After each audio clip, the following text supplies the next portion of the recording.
The term Government of Indonesia can have a number of different meanings. At its widest, it can refer collectively to the three traditional branches of government: the executive branch, legislative branch and judicial branch. The term is also used colloquially to mean the executive and legislature together, as these are the branches of government responsible for day-to-day governance of the nation and lawmaking. At its narrowest, the term is used to refer to the executive branch in form of the Cabinet of Indonesia, as this is the branches of government responsible for day-to-day governance.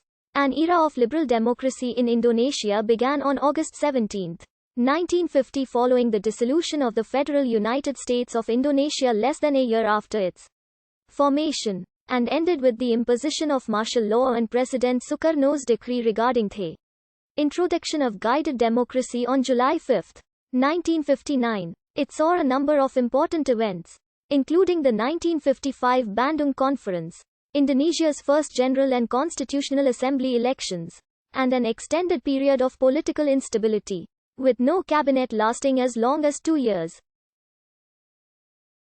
Guided democracy was the political system in place in Indonesia from 1959 until the new order began. In 1966, it was the brainchild of President Sukarno, and was an attempt to bring about political stability. Sukarno believed that Western-style democracy was inappropriate for Indonesia's situation.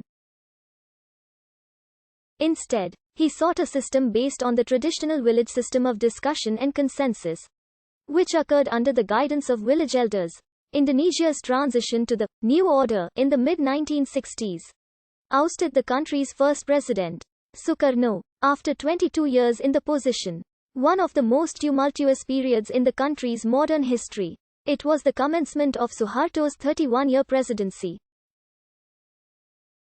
Described as the Great Dulling, Sukarno drew power from balancing the opposing and increasingly antagonistic forces of the army and Indonesian Communist Party. By 1965, the PKI extensively penetrated all levels of government and gained influence at the expense of the army. On the 30th of September 1965, 6 of the military's most senior officers were killed in an action by the so-called the 30th of September movement, a group from within the armed forces.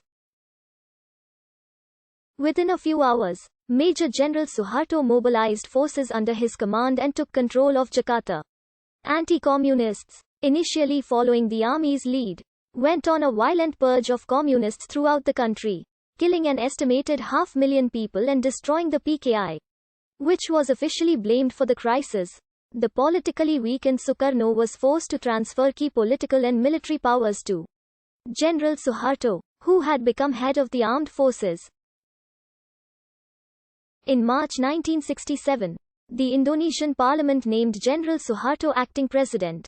He was formally appointed president 1 year later. Sukarno lived under virtual house arrest until his death in 1970.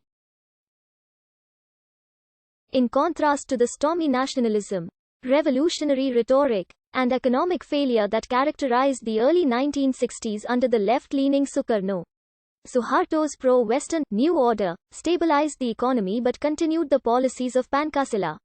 The New Order, immediately following the attempted coup in 1965, the political situation was uncertain, but the Suharto's New Order found much popular support from groups wanting a separation from Indonesia's problems since its independence. The Generation of 66 epitomized talk of a new group of young leaders and new intellectual thought.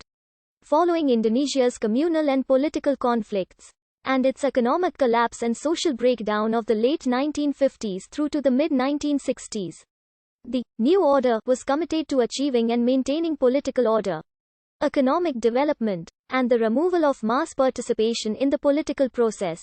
The features of the New Order, established from the late 1960s, were thus a strong political role for the military, the bureaucratization and corporatization of political and societal organizations, and selective but effective repression of opponents. Strident anti-communism remained a hallmark of the regime for its subsequent 32 years. Within a few years, however, many of its original allies had become indifferent or averse to the New Order, which comprised a military faction supported by a narrow civilian group. Among much of the pro-democracy movement which forced Suharto to resign in the 1998 Indonesian Revolution and then gained power, the term, New Order, has come to be used pejoratively. It is frequently employed to describe figures who were either tied to the Suharto period or who upheld the practices of his authoritarian regime, such as corruption, collusion and nepotism. The post-Suharto era in Indonesia began with the fall of Suharto in 1998, during which Indonesia has been in a period of transition, an era known in Indonesia as Reformacy, a more open and liberal political social env.